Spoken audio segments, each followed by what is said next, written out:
ಅಂಗುಲಿಮಾಲ ರಾಕ್ಷಸ ದಿನ ಒಬ್ಬೊಬ್ಬರು ಗಿಡಗಳು ಕಡಿದು ಕಡಿದು ಮಾಲೆ ಹಾಕೊಂಡಿರ್ತಾನೆ. ಕೊನೆ ಮಾಲೆ ಅವನು 100 ಜನ ಕತ್ತರಿಸ್ಬೇಕು ಅಂತಿರುತ್ತೆ, 99 ಜನ ಕತ್ತರಿಸಿರ್ತಾನೆ ಬೆರಳು. ಇನ್ನೊಬ್ಬ ಇರ್ತಾನೆ, ಆವಾಗ ಗೌತಮ ಬುದ್ಧ ನಾನೇ ಹೋಗ್ತೀನಿ ಸರಿ ಅವ್ನು ನೋಡ್ತೀನಿ ನನ್ನ ಬೆರಳು ಕಟ್ ಮಾಡ್ಲಿ ಅಂತ ಬರ್ತಾನೆ. ಆ ಟೈಮಲ್ಲಿ ಏನು ನಾನು ನಲ್ತೆ ಚಕ್ರವರ್ತಿ ಇಹಲೋಕ ಸಾರ್ವಭೌಮ ನರರಗಿಯು ಒಣಿಯುವುದು ರಾಜರಿಗೆ, ರಾಜರು ನಾ ಬರುವ ಶುಭವಾಕ್ಯನ್ನು ಕೇಳಿ ನಡು ನಡುಕಿ ಕಪ್ಪ ಕಾಣಿಕೆಗಳನ್ನು ಹಿಡಿದು ಕೈ ಬೆರಳುಗಳನ್ನು ಮರೆಸಿ ನಿದ್ದೆ ಭೋಜನ ಉಳಿದು ವೃತ್ತು ಸೂಕ್ತವ ಪಠಿಸಿ ತೆರೆದ ಕಣ್ ತೆರೆದಂತೆ ಸತ್ತು ನಿಲ್ಲುವರು.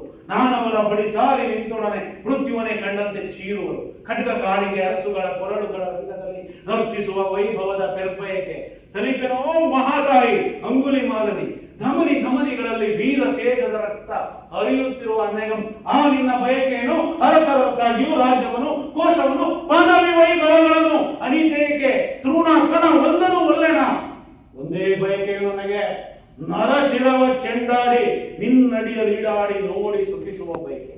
ಓ ದೇವೇ ಪ್ರಸಾದವ ಎಂಬಂತೆ ಕೈ ಬೆರಳು ಪಾಲನೆಗೆ ಅಂಗುಲಿ ಕತ್ತರಿಸಿ ಮಾಲೆ ಸೂಡುವ ಸೊಗಕೆ ಸ್ವರ್ಗವೇ ಅಪ್ರಿಯು ಎನಿಸುತ್ತಿದೆ. ಗೆನಿಗಲಿತ ರಾಜ ಮಕುಟಗಳ ಮಣಿಕಾಂತಿ ನಿನ್ನಡಿಯ ಇಂದ್ರ ಧನುವಿನನ್ನು ಸಿಂಗರಿಸಲಿದೆ. ಇರು ತಾಯೇ ಒಂದಿರಳು ಬಳಿಕ ಮಾರಣ ಹೋಮ. ಹಳೆ ಅಂಗುಲಿ ಮಾಲೆ ಬೇಸರವಾಯಿತು ನನಗೆ, ಹೊಸ ಅಂಗುಲಿ ಮಾಲನಾಗುವೆ ನಾಳೆ. ಏಕಾಕ್ಷ ನೋಡಲು ಯಾವುದು ನರಪ್ರಾಣಿ ಇತ್ತಲೇ ಬರುತ್ತಲಿದೆ, ಏಕೆ ಬದನೋ ಏನೋ ಈ ಅಪ್ಪನ ಸಮಯದಲ್ಲಿ ಬಡಗಲಲ್ಲಿ ಕೆನ್ನಾಲಿಗೆ ಚಾಚಿ ಮಹಾಕಾಲಿ ಸೃಷ್ಟಿಯನ್ನೇ ನೊಣೆಯಲು ತೋರುತ್ತಿದೆ. ಎಂತಲ್ಲಿ ಬದುಕು ಬೇಸರವಾಯಿತು. ಆ ಸಹವಾಸ ಹೆಚ್ಚಿರಲು ಸುಲಭದಲ್ಲಿ ಮರಣವನ್ನು ಕಾಣದಾದರೂ ಇವನು ಏ ಮನುಜ ಅಲ್ಲೇ ನಿಲ್ಲು.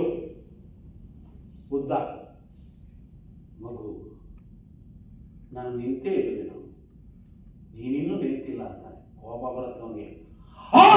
ಈ ಅಂಗುಲಿ ಮಾನನಿಗೆ ಪಡೆಯುವುದು ಬದುಕಿರುವ ಶೂರರೊಬ್ಬನಿಲ್ಲ ಎಂಬರು ಇಲ್ಲದೆಯಾ? ಓ ಪುಣ್ಯ ಸಾವಿರ ಶಿಕ್ಷೆ ನಿನಗೆ. ಹಿಂಗೆ ಇಷ್ಟು ಹೇಳ್ತಾರೆ. ಇದನ್ನ ನಾನು ಫುಲ್ ಎನರ್ಜಿ ಆಗಿ ಹೇಳಿಲ್ಲ. ಅದು ರಾಕ್ಷಸನ ಗುಣಿಲಿ ಹೇಳ್ಬೇಕು, ತುಂಬಾ ಅದನ್ನ ಮಾಡಿ ಕಾಲು ಬರ್ಕೊಂಡ್ಬಿಟ್ಟಿದ್ದೀನಿ. ಈಗ ಲಿಗ್ಮೆಂಟ್ ಆಗ್ಬಿಟ್ಟಿದೆ ಕನ್ನಡ ಸಿನಿಮಾದಲ್ಲಿ ನಮ್ಮಲ್ಲೇ.